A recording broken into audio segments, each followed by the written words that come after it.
Rich man pretends to be a beggar and meets his wife. What she does leaves him speechless. Robert Mitchell watched his wife through the coffee shop window in downtown New York City when he saw her hand a few dollars to a young man begging on the sidewalk. After 10 years of marriage, he decided to try a test that would change their lives forever. The next morning, Robert put on old clothes he found in the company storage, smeared dirt on his face, and positioned himself on the same sidewalk where he'd seen the beggar the day before. He wanted to find out if Elizabeth would still recognize him, if there was still true love between them after so much time focused solely on business. When Elizabeth passed by the first time, their eyes met for a brief moment. Robert felt his heart race, waiting for some sign of recognition, but she quickly looked away and hurried her steps, as if she wanted to escape the uncomfortable sight. "She didn't even really look at me," he murmured to himself, feeling a pang in his chest. On the second day, Robert returned to the same spot. This time, Elizabeth pretended to check her phone as she walked past him, avoiding any eye contact. The indifference hurt more than he expected. How could his own wife not recognize him? "Maybe I've changed that much," he thought, touching the unshaven beard that had grown over the last few days. But something deep inside made him persist.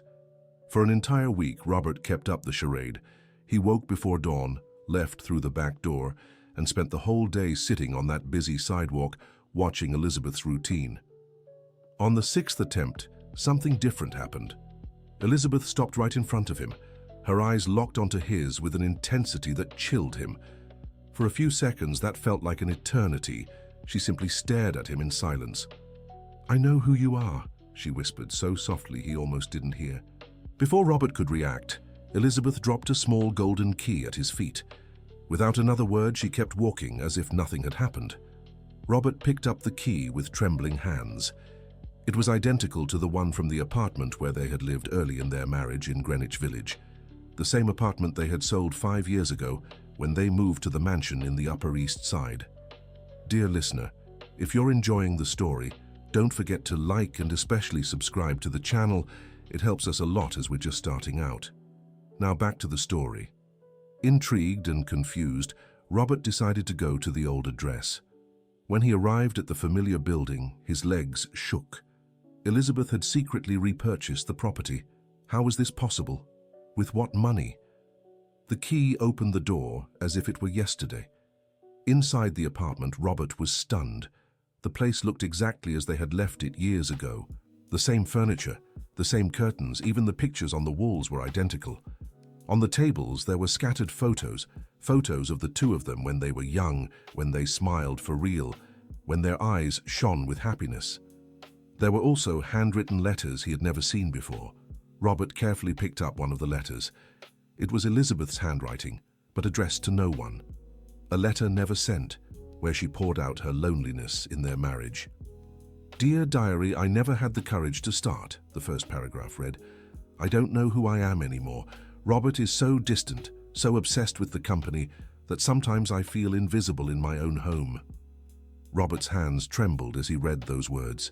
He kept reading, discovering the depth of the pain Elizabeth had silently carried. "He leaves at dawn and comes back when I'm already asleep. On weekends, the phone never stops ringing. I feel like I've lost my husband to a mistress called Success." The next day, Robert returned in disguise to the sidewalk. This time, Elizabeth appeared carrying a small travel bag. She sat beside him on the cold pavement, as if it were the most natural thing in the world. "Do you have family?" she asked, watching the people passing by on the street. Robert cleared his throat, his voice shifting slightly. "I have a wife, or I did. I don't know anymore." "What happened?" "I think I lost my way. I started working so much that I forgot to live. By the time I noticed, she had become a stranger in our own home." Elizabeth stayed silent for a few minutes. Then she began to speak, as if confiding in a stranger about her deepest troubles. "My husband changed too. At first he was attentive, loving. We had plans together, dreams. But success in business turned him into someone else." "How so?" "He became obsessed with meetings, contracts, numbers. Sometimes he goes days without saying a word to me unless it's about household matters. I feel like just another employee in his life." Robert felt a lump in his throat. He wanted to reveal himself right then, to ask for forgiveness, to hold her. But something made him keep listening. "I found out something recently," Elizabeth continued, nervously fidgeting with her hands. "Something serious, and I don't have the courage to tell him." "What did you find out?" Elizabeth took a long time to answer. When she spoke, her voice was heavy with emotion. "I'm sick. Nothing terminal, but I need treatment. The doctor said emotional stress might have contributed to it." Robert's world collapsed in that moment. His wife was sick and he hadn't even known. How had they drifted so far apart? "Why don't you tell your husband?" "Because he's always too busy to really listen. And I'm afraid of being seen as just another problem to solve. Another item on his packed schedule." Elizabeth stood up to leave, but before walking away, she said something that left Robert frozen. "You know what's funny? I recognized my husband from the first day I saw him here." "How?" "The way he crosses his legs, and that little nervous twitch in his right eye when he's anxious, just like the one you have now." Robert swallowed hard. She had known who he was all along. "Why did you pretend not to recognize me?" "Because I wanted you to feel what I feel every day, being invisible to the person you love most." In the days that followed, Elizabeth kept appearing on the sidewalk. She admitted she had hired a private investigator months earlier, suspecting an affair. "What did the investigator find?" Robert asked, his heart in his throat. "That you weren't having an affair. You were just spending whole nights at the office, working like a madman. But he also found something interesting in your desk drawer." "What?" "Antidepressants. You were hiding an illness from me, too." Robert lowered his head. It was true. The pressure of business had driven him to seek medical help in recent months. But he'd been ashamed to tell Elizabeth, afraid she'd see him as weak. "We were both hiding our pain from each other," Elizabeth said sadly, "out of pride, fear, stubbornness." She then revealed that she visited their old apartment every week. She had furnished it just like before, and went there to cry away from the staff at their current mansion. "It's the only place where I still feel happy, where I still remember who we were before everything got complicated." Robert realized how many obvious signs of Elizabeth's suffering he had ignored. How had he been so blind? An elderly flower vendor at the corner approached them. Robert recognized her immediately. It was Mrs. Jenkins, who had worked as a cleaner at his company for 15 years. "Hello, Mr. Mitchell," she said, completely ignoring his disguise. "What kind of strange outfit is that?" Elizabeth immediately stepped between them, defending Robert with a fierceness that surprised him. "Mrs. Jenkins, please don't spread this around. It's a delicate situation. Relax, my dear, I won't tell anyone. In fact, I wanted to thank you." "Thank me for what?" "For the money you send every month. If it weren't for you, I wouldn't have been able to pay for my grandson's treatment." Robert looked at Elizabeth in shock. Was she financially supporting her former employee? Mrs. Jenkins kept talking, revealing something that left Robert even more surprised. "You're an angel, my dear. Not just to me, but to several families of people who were let go from the company. Everyone talks about your kindness." After Mrs. Jenkins walked away, Robert stared at Elizabeth with disbelief. "You're helping the employees I fired with my own inheritance. Since you control all the other family accounts, why didn't you tell me?" "Because you'd say it's a waste of money. That business is business, and feelings shouldn't interfere." Robert felt deep shame. Elizabeth was right. He probably would have reacted exactly like that. Dear listener, if you're enjoying the story, take a moment to like and especially subscribe to the channel. It helps us a lot as we're just starting out. Now, continuing. In the following days, Elizabeth proposed something unusual. She suggested they keep meeting there as strangers to get to know each other again. "I want to rebuild our relationship from scratch, without social pressures, without business life interfering, just the two of us, figuring out if there's still real love between us." Robert agreed, even though he knew he was living a lie. But for the first time in years, he felt truly close to Elizabeth. For 3 weeks, they met daily on that sidewalk. Elizabeth brought homemade food she prepared secretly, away from the staff. Robert made up stories about his life as a beggar, and little by little they laughed together like they hadn't in years. "You know," Elizabeth said one afternoon, sharing a sandwich with him, It's been a long time since I've felt this happy. Why? Because here, you really listen to me. You look me in the eyes when I talk. You care about how I feel. Robert felt a pang in his chest. How had he become so insensitive to the person he loved most? One afternoon, as they were chatting animatedly, William Parker, Robert's business partner, walked by and recognized him immediately. "What the hell are you doing there, Robert? Dressed like that?" Before Robert could react, Elizabeth stood up with a courage that surprised him. "You must be confusing him with someone else. This is John, my friend." "Elizabeth, you don't have to lie for me. I know it's Robert. I'm calling the papers right now." Imagine the headline, "Millionaire businessman turns beggar." Elizabeth stepped in front of William, her eyes blazing with anger. "If you do that, I'll tell all of New York City about your dirty deals at the company. I know everything, William, even about the money embezzled from the pension funds." William paled. He knew Elizabeth wasn't bluffing. He muttered something and hurried away. When they were alone, Robert looked at Elizabeth with admiration. "How did you know about William's schemes? Do you think I spent all those years at the company without paying attention? I know a lot more than you realize." At that moment, Robert saw the strong, intelligent woman he had forgotten to admire. Elizabeth wasn't just the decorative wife he'd assumed. She was a person with her own opinions, courage, and determination. A few days later, Elizabeth arrived with a different expression, determined but also sad. "I need to tell you something important," she said, sitting beside him on the sidewalk. "What is it?" "I'm selling all my jewelry and personal belongings." Robert's heart raced. "Because of the illness?" "No. The illness is under control with treatment. It's for something else." "For what?"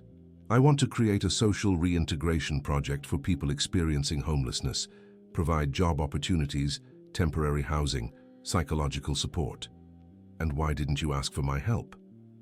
"Because you would have asked about the financial return on investment, and this isn't about profit, it's about purpose." Robert Mitchell fell silent, reflecting on his life's priorities. Elizabeth was right once again. "There's something else," she continued, pulling papers from her bag. "I prepared these months ago." They were divorce papers. Robert felt as if he'd been punched in the gut. "You want to separate?" "I did. I was convinced our marriage was over. But..." Elizabeth tore the papers right in front of him, letting the pieces scatter in the wind. "Meeting you here, like this, made me realize maybe there's still a chance for us." "What do you mean?" "I want you to choose. Between the company and your family. Between being a successful businessman or a present husband. You can't be both at the same time. At least, not the way you've been trying." Robert felt the weight of that choice. His entire life had been dedicated to business. It was his identity, his personal achievement.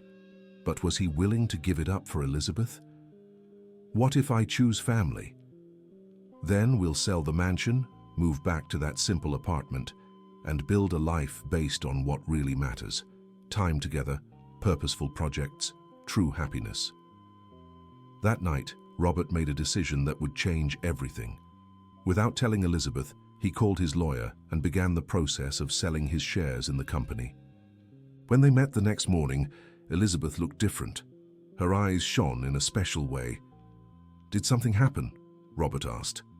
"I love you," she said simply, taking his dirty hands. "Not the wealthy businessman, not the husband I met 10 years ago. I fell for the vulnerable man I found here on this sidewalk. Elizabeth, let me finish. I want you to know that no matter what you choose, I'll be okay. I've learned to be strong on my own. But I've also learned I'd rather be strong by your side." Elizabeth leaned in and kissed Robert's face right there on the busy sidewalk. It was at that moment a passerby captured the photo. "There's something I need to tell you," Robert said, his voice choked. "What?" "Truth is, I wasn't here to test you. I was ashamed." "Ashamed of what?" Robert took a deep breath before continuing. "I lost everything, Elizabeth. The company, the shares, the investments. A deal that seemed guaranteed turned out to be an elaborate scam. I'm broke." Elizabeth stared at him silently for a few seconds. Then she began to laugh. Not a cruel laugh, but one of genuine relief. "You're laughing?" Robert didn't understand her reaction. "I'm laughing because you're finally being honest with me, and because I realize we have more in common than we thought." "How so?" "My illness wasn't serious. It was just stress and anxiety from our marriage. I healed the moment I started being true to myself. So we both lied out of fear and pride, and nearly destroyed what we loved most because of it." They stood embraced on the sidewalk, crying and laughing at the same time. Passers-by glanced curiously at the unusual sight, an elegant woman hugging a homeless man. Dear listener, if you're enjoying the story, don't forget to like and subscribe to the channel. It helps us newcomers a lot. Now, continuing. In the days that followed, Robert and Elizabeth began planning their new life. They decided to move permanently to their Greenwich Village apartment and turn their street experience into something positive for others. "Let's work together on the social project," Elizabeth proposed. "You have experience in administration, I have contacts and resources. We can make a difference in so many lives." "But I don't have any more money to invest," Robert reminded her. "Money we can get through donations and partnerships. What we really need is dedication and love for the project." They named the initiative Fresh Start, a support center for people in vulnerable situations.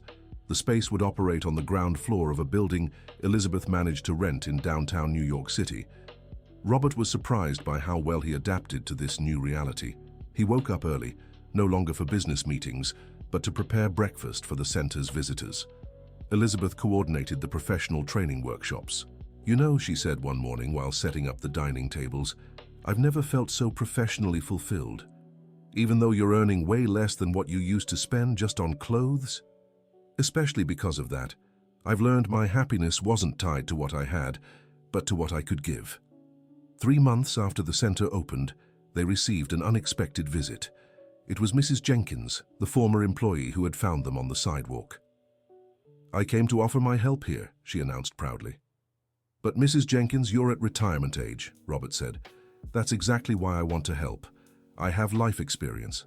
I know what it's like to struggle, and I've learned the best way to heal our own wounds is by helping heal others."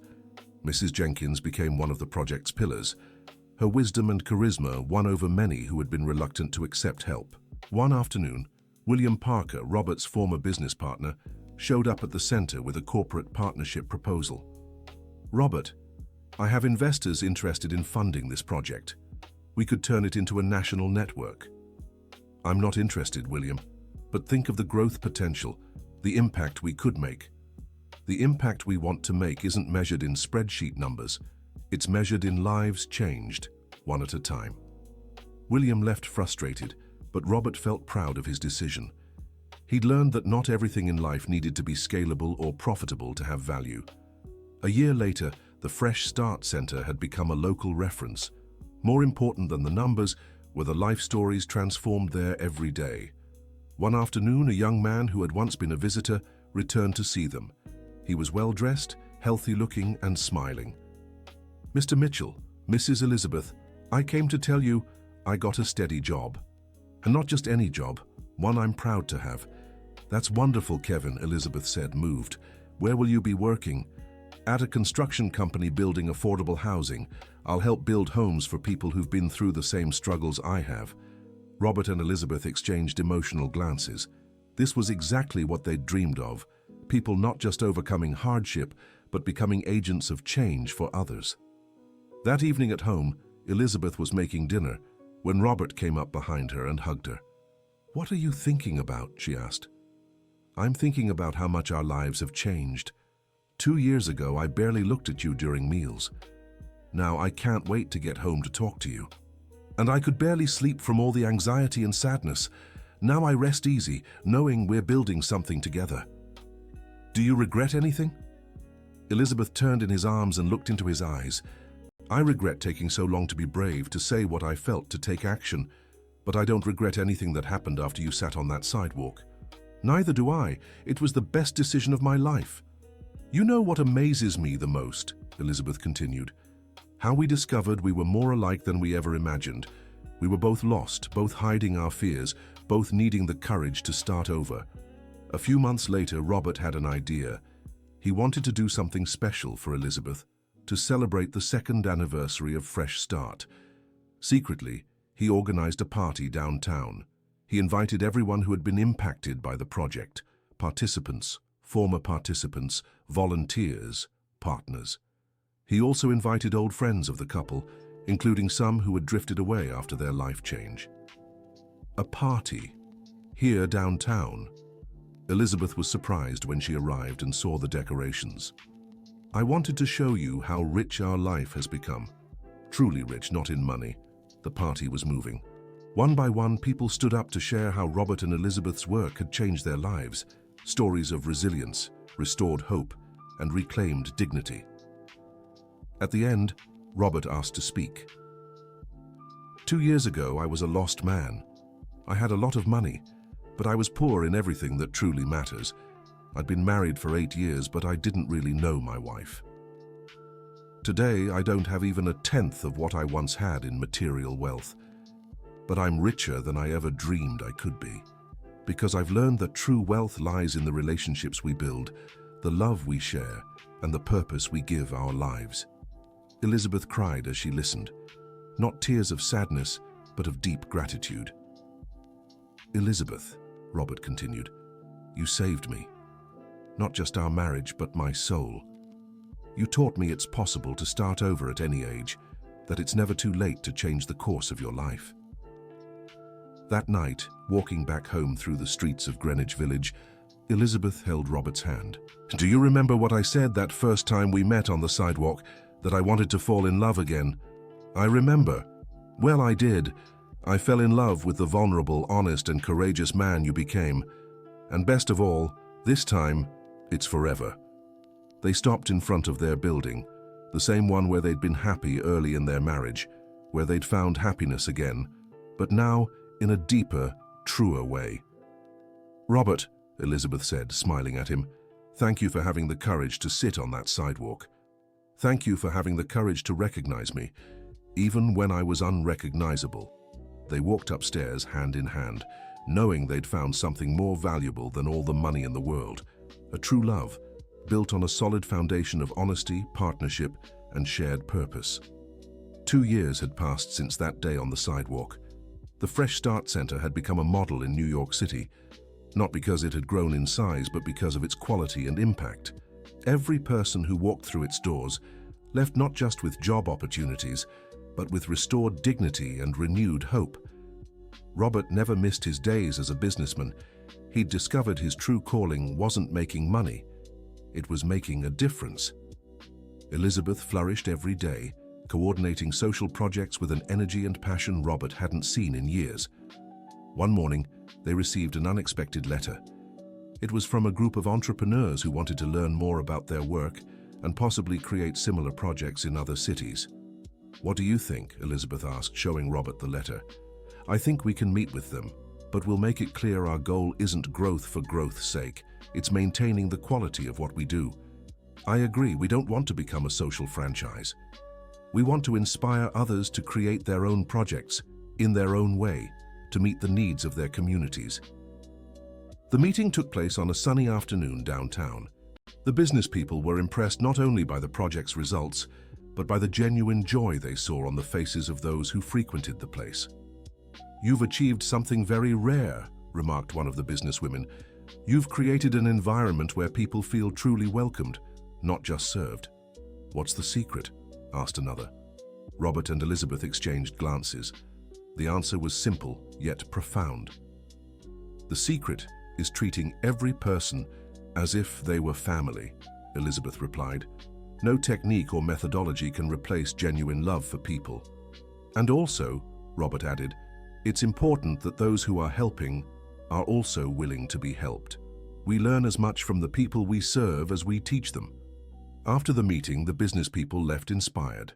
A few months later, Robert and Elizabeth learned that similar projects had been started in other cities, each adapted to local realities, but all based on the same principles of love and respect for others. One afternoon, walking through the neighborhood where it all began, Robert and Elizabeth passed by the sidewalk where they had reunited 4 years earlier. "Can you believe it was right here?" Elizabeth said, stopping at the exact spot. "It feels like yesterday and yet like another lifetime." In a way, it was another lifetime. We were completely different people back then. They sat on the sidewalk, just as they had in those early days. People hurried past, each absorbed in their own problems and worries, unaware of the couple watching the world go by. "Do you think someone out there is going through the same thing we did?" Elizabeth asked. "Absolutely. Lost people, marriages in crisis, empty lives despite apparent abundance. And will they have the courage to stop and truly see themselves? Some will, some won't. It depends on how willing they are to step out of their comfort zone and admit something needs to change." Just then, an elegant woman and a well-dressed man walked by. They were arguing about work, talking loudly on the phone, completely engrossed in seemingly urgent matters. Robert and Elizabeth exchanged a look. In that couple, they saw a reflection of who they once were. "Do you ever feel like stopping them and telling them our story?" Elizabeth asked. "Sometimes, but I know everyone has to find their own path to change. You can't force it." "You're right. But we can keep being an example, showing that it's possible to live differently, more meaningfully." They stood up and continued walking. No longer strangers getting to know each other, but life partners who had learned the true value of love, honesty, and shared purpose. A few months later, Elizabeth discovered she was pregnant. The news came as a wonderful surprise to the couple who had given up on having children. "A baby," Robert said, still processing it. "At 45, I'm going to be a father. And I'll be a mother at 42. Our child will grow up seeing parents who truly love each other, who work together for something bigger than themselves. What example do we want to set for them? That it's worth being brave, that it's worth starting over when necessary. That true love isn't like in the movies, it's built every day with small acts of care and understanding." Robert and Elizabeth's son was born on a spring morning. They named him Michael, which means God's messenger. To them, that child truly was a message that life always offers new opportunities to those willing to see them. Michael grew up surrounded by love and purpose. Since he was little, he would accompany his parents to the Fresh Start Center, learning that true happiness comes from serving others. By age 5, Michael already showed a special sensitivity for helping people in need. Whenever someone arrived at the center feeling sad or discouraged, he would approach them with his childlike innocence and manage to bring out a smile. "Mommy," Michael asked one day, "why do some people live on the street?" Elizabeth knelt to his level to answer. "Sometimes, sweetheart, people go through really tough times. They lose their jobs, their families, or get sick. Then they need help to get back on their feet. And we help them.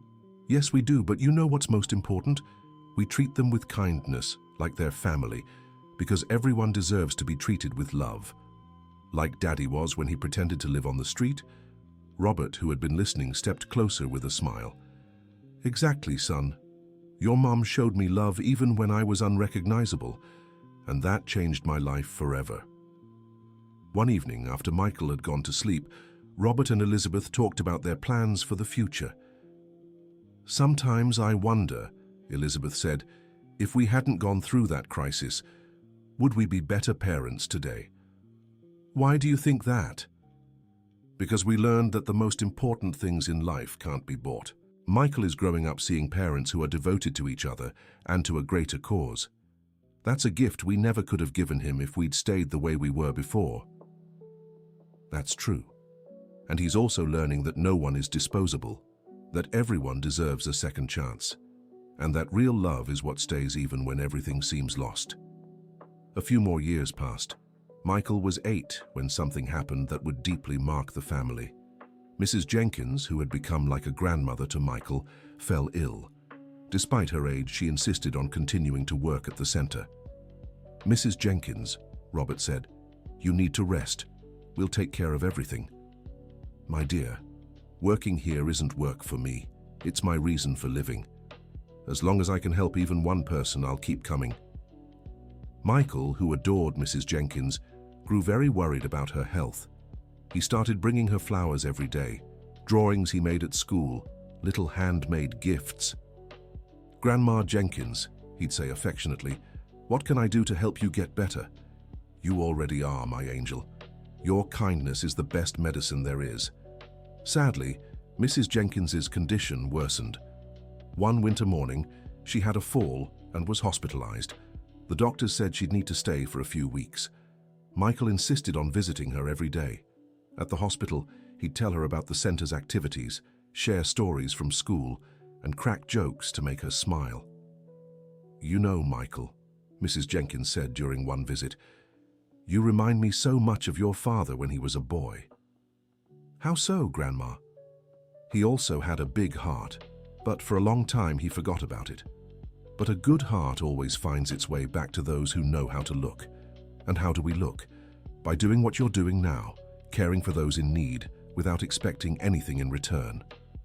Mrs. Jenkins recovered from her hospital stay but grew frailer. Robert and Elizabeth decided to set up a space at the center where she could rest when needed. "You're my family," she said tearfully. "I never thought at my age I'd find people who'd care for me so tenderly."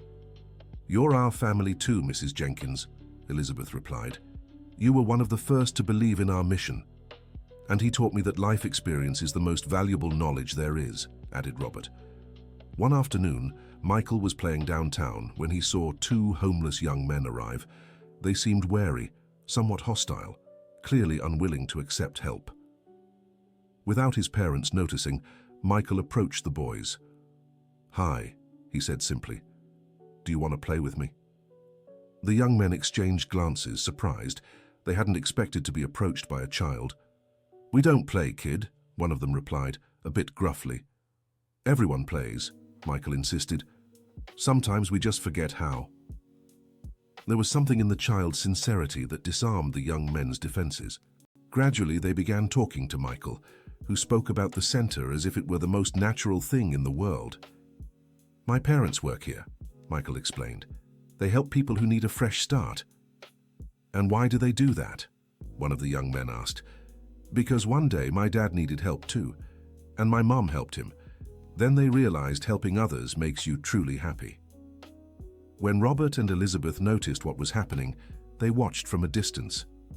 Michael had achieved something they, as adults, sometimes struggled with, creating a genuine, immediate connection with people resistant to help. The two young men ended up staying for lunch. During the meal, they shared their stories with Michael, who listened with the respectful attention of someone much older.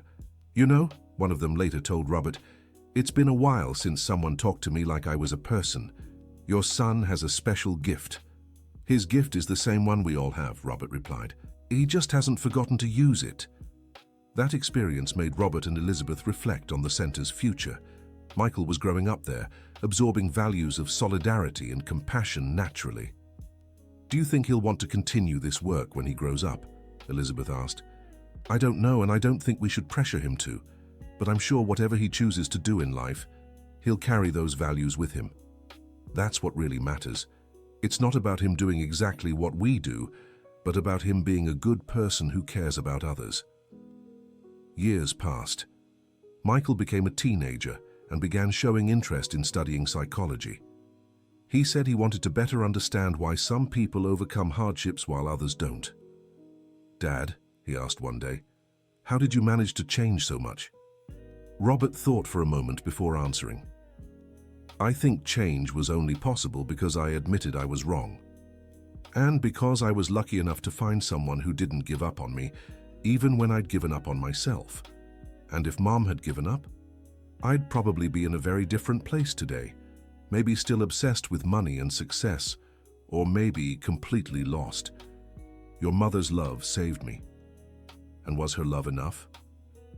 Her love gave me the strength to change, but the change that I had to do on my own. No one can change another person. We can only offer love and support so they find the courage within themselves to transform." Michael absorbed these conversations like a sponge. He was learning about life and relationships in a way many adults never do. One day, he came home from school with a worried expression. "Mum," he said to Elizabeth, "there's a kid at school going through a tough time at home. His parents are splitting up and he's really sad." "And how can you help him?" "I don't know. He doesn't want to talk much about it. But I noticed he's always alone at recess. Sometimes, sweetheart, the best help we can offer is just being there, showing them they're not alone. What did you guys do for me when I was little and had nightmares?" "Exactly. We couldn't take the nightmare away, but we could stay by your side until you felt safe again. Michael applied that advice with his classmate. He didn't try to force conversations about the family situation, but started keeping him company during breaks. Little by little, the boy began to open up. "My parents just fight," he told Michael one day. "I think they don't like each other anymore." "That must be really hard to see." "Yeah, and I keep wondering if it's somehow my fault." "It's not your fault," Michael said firmly. "Problems between adults are the adults' responsibility. You have nothing to do with it." When Michael told his parents about this conversation, Robert got emotional. "You said exactly the right thing to him. Many kids carry guilt over their parents' conflicts." "How do you know?" "Because I carried that guilt myself for many years. My parents split up when I was a kid, and for a long time, I thought it was because of me." "And how did you figure out it wasn't?" "Through therapy, lots of talks, and mostly when I understood that everyone is responsible for their own choices and feelings." Elizabeth watched these conversations with pride. Michael was developing an emotional maturity rare for his age, a result of the loving and honest environment he'd grown up in. One evening at dinner, Michael asked a question that caught his parents off guard. "Do you regret losing all that money?" Robert and Elizabeth exchanged glances. It was a deep question that deserved an honest answer. "No," Robert replied after a moment, "because if we hadn't lost the money, we probably wouldn't have gained what we did." "What did you gain?" "A real marriage," Elizabeth said. "A life with purpose, the chance to make a difference in other people's lives, and most of all, the opportunity to be your parents." "What do you mean?" "If we'd stayed the way we were before, you probably would have been born into a wealthy but dysfunctional family. Your parents would have had little time for you, always worried about business. You'd have grown up with lots of material things but little real love." Michael was thoughtful for a few minutes. "So, sometimes losing something bad can be good." "Exactly," Robert said. "Sometimes what we think is a tragedy is actually an opportunity in disguise." "But you only figured that out later, right?" "Only later. At the time it felt like the end of the world, but looking back it was the start of a much better life." That conversation left a deep mark on Michael. He began to see life's difficulties differently, not as insurmountable obstacles, but as chances for growth and transformation. Years later, when Michael was finishing high school, he announced his future plans. "I want to study psychology, like I've said before, but I also want to get a business degree." "Why business?" Elizabeth asked. "Because I want to learn how to manage social projects efficiently. I want to expand the work you started, but in an organized and sustainable way." Robert felt a mix of pride and emotion. His son had chosen a path that combined social purpose with technical skill. "But are you sure this is what you want?" Robert asked. "You don't feel pressured because of our work?" "Dad, I grew up watching you work with love. I saw how lives can be transformed through a well-structured project. I want to bring that to other people, other communities. And if you change your mind along the way, then I'll change it. You taught me there's no shame in starting fresh when needed." Elizabeth hugged her son, moved. He'd learned life's most important lessons, not through speeches, but through his parents' daily example. End of the story. Now tell me what you thought about this tale of fresh starts and transformation. Do you believe Robert made the right choice by disguising himself as a homeless man? And Elizabeth, was she wise to pretend she didn't recognize him? Share your thoughts in the comments and let us know where you're following from. If the story moved you, don't forget to like and subscribe to the channel for more heartwarming tales.